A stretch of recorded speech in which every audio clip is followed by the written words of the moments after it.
മംഗളൂരുവിലെ വിദ്വേഷക്കൊലയിൽ rural police station inspector KR Shivakumar ഉൾപ്പെടെ 3 പേരെ സസ്പെൻഡ് ചെയ്തു. പോലീസിനെതിരെ വിമർശനം ശക്തമായതിന് പിന്നാലെയാണ് നടപടി. ഷഫീഖ് നസ്രുള്ള വിവരങ്ങളുമായി കാസർകോട്ട് നിന്ന്. ഷഫീഖ്, ഈ പോലീസിന്റെ വീഴ്ച ഇക്കാര്യത്തിൽ എന്താണ് ചൂണ്ടിക്കാട്ടപ്പെട്ടത്?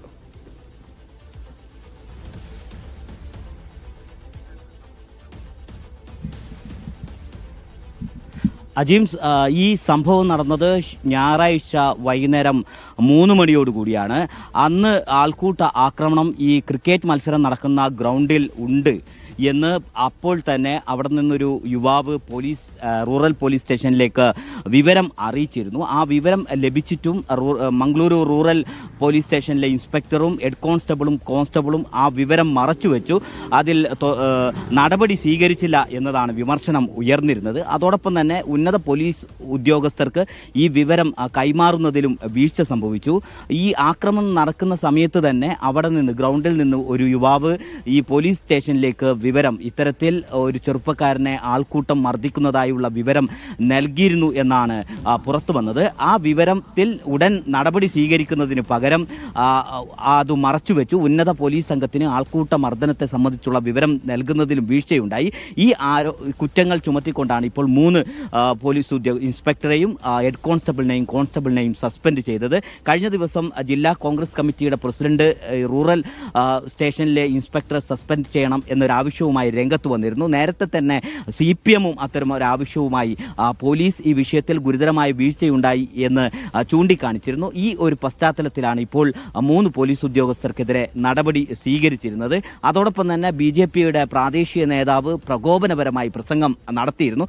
ഈ കുടിയേറ്റ തൊഴിലാളികൾ, ഇതര സംസ്ഥാന തൊഴിലാളികൾ മംഗളൂരുവിലും പരിസരത്തും എത്തുന്നത് അവിടെയുള്ള പ്രാദേശിക തൊഴിലാളികൾക്ക് തൊഴിൽ പ്രതിസന്ധി ഉണ്ടാക്കുന്നതിന് കാരണമാവും എന്ന സ്വഭാവത്തിൽ വലിയ ഒരു പ്രകോപനപരമായ പ്രസംഗം നടത്തിയിരുന്നു. ഈ പ്രകോപനപരമായ പ്രസംഗമാണ് ഇത്തരത്തിൽ കേരളത്തിൽ നിന്ന് തൊഴിൽ തേടി മംഗളൂരുവിലെത്തിയ ഒരു യുവാവിന് അതിദാരുണമായ ഒരു കൊലപാതകത്തിലേക്ക് കലാശിച്ചത് എന്നൊരു ആരോപണവും ജില്ലാ കോൺഗ്രസ് കമ്മിറ്റിയുടെ പ്രസിഡന്റ് സൂചിപ്പിച്ചിട്ടുണ്ട്. ഇത്തരം കാര്യങ്ങൾ കൂടി പരിഗണിക്കണം, അന്വേഷണ ഉദ്യോഗസ്ഥർ ഈ കാര്യങ്ങൾ കൂടി പരിഗണിക്കണം എന്നൊരാവശ്യമാണ് ഉന്നയിച്ചിട്ടുള്ളത്. അതോടൊപ്പം മുഴുവൻ പ്രതികളെയും അറസ്റ്റ് ചെയ്യണം എന്നാവശ്യപ്പെട്ട് വിവിധ കോണുകളിൽ നിന്നുള്ള പ്രതിഷേധവും മംഗളൂരുവിലും പരിസരത്തും തുടരുകയാണ്.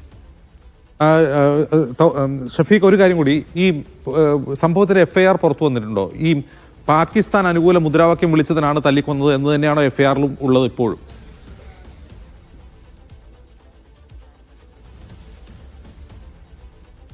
തീർച്ചയായും ഇന്നലെ നമ്മൾ FIR-ന്റെ വിവരങ്ങൾ നൽകിയിരുന്നു. FIR-ന്റെ വിവരങ്ങളിൽ പ്രധാനമായും ഉള്ളത് റെയിൽവേ ട്രാക്കിനോട് ചേർന്നാണ് ഈ കളിസ്ഥലമുള്ളത്. കളിസ്ഥലത്തിൻ്റെ ഒരു ഭാഗത്ത് റെയിൽവേ ട്രാക്കാണ്, മറ്റൊരു ഭാഗം പൂർണ്ണമായും വ്യക്തികളുടെയും ഒക്കെ ക്ഷേത്രത്തിൻ്റെയും ഭൂമിയാണ്. അവിടെ നിന്നാണ് ഈ സ്ഥലത്തേക്ക് എത്താനുള്ള വഴി.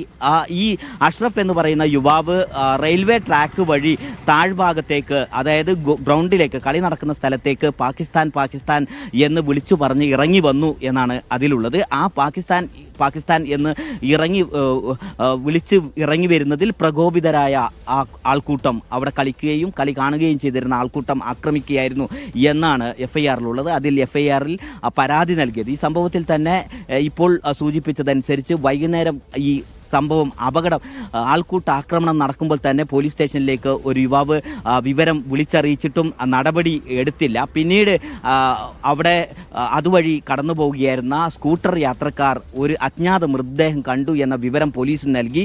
പോലീസ് ആ വിവരത്തിൽ അജ്ഞാത മൃതദേഹം എന്ന സ്വഭാവത്തിൽ അസ്വാഭാവിക മരണത്തിനൊരു കേസെടുക്കുകയാണ് ചെയ്തത്.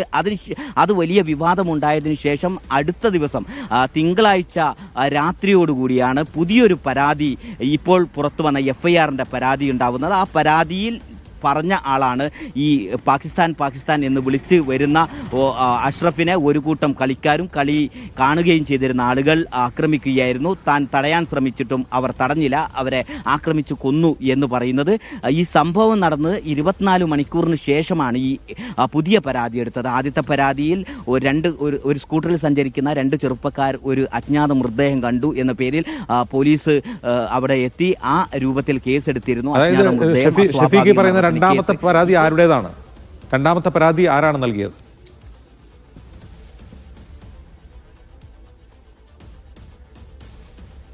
ആദ്യത്തെ പരാതി നൽകിയ വ്യക്തിക്കെതിരെ പോലീസ് കേസെടുത്തിട്ടുണ്ട്. അതായത് പോലീസിനെ തെറ്റിദ്ധരിപ്പിച്ചു. ഒരു മൃതദേഹം റോഡിൽ കിടക്കുന്നു എന്ന രൂപത്തിൽ ബൈക്കിൽ സഞ്ചരിക്കവേ കണ്ടതാണ് എന്നത് പോലീസിനെ തെറ്റിദ്ധരിപ്പിക്കാനുള്ള ഒരു പരാതിയായിരുന്നു എന്നതിൻ്റെ പേരിൽ പോലീസ് ഇപ്പോൾ അദ്ദേഹത്തിനെതിരെ കേസെടുത്തിട്ടുണ്ട്. രണ്ടാമത് നൽകിയ പരാതി പരിസരവാസിയുടേതാണ്. ആ പരിസരവാസിയും ഈ ക്രിക്കറ്റ് മത്സരവുമായി ബന്ധപ്പെട്ട് തന്നെ ഉള്ള വ്യക്തിയാണ് എന്നാണ് നമുക്ക് മനസ്സിലാക്കാൻ കഴിയുന്നത്. അങ്ങനെയാണെങ്കിൽ ഈ വിവാദങ്ങൾ ഉണ്ടായതിനു ശേഷം പോലീസ് ഉണ്ടാക്കിയ പരാതിയാണ് രണ്ടാമത്തെ പരാതി. അത് ഈ സംഭവം നടന്ന് 24 മണിക്കൂറിന് ശേഷമാണ് ആ പരാതി ഉണ്ടാവുന്നത്. ആ പരാതിയിലാണ് പാകിസ്ഥാൻ എന്ന് അതായത് ഷഫീഖ്, ഈ പോലീസിന്റെ നടപടികളിൽ മുഴുവനായി ക്രമക്കേടുകളും വീഴ്ചകളുമാണ്. ഇപ്പോൾ ഇന്ന് ഒരു വാർത്താ ചാനൽ ഈ ദൃക്സാക്ഷി എന്ന പേരിൽ ഒരാളുടെ ബൈറ്റ് എടുക്കുന്നുണ്ട്. അയാൾ പറയുന്നുണ്ട് ഈ പാകിസ്ഥാൻ വിളിച്ചു എന്ന് അയാളും പറയുന്നുണ്ട്. അങ്ങനെയെങ്കിൽ ഈ പരാതി 24 മണിക്കൂറിന് ശേഷം സൃഷ്ടിക്കപ്പെട്ടുവെങ്കിൽ അത് തന്നെയല്ലേ ഏറ്റവും വലിയ ക്രമക്കേട്?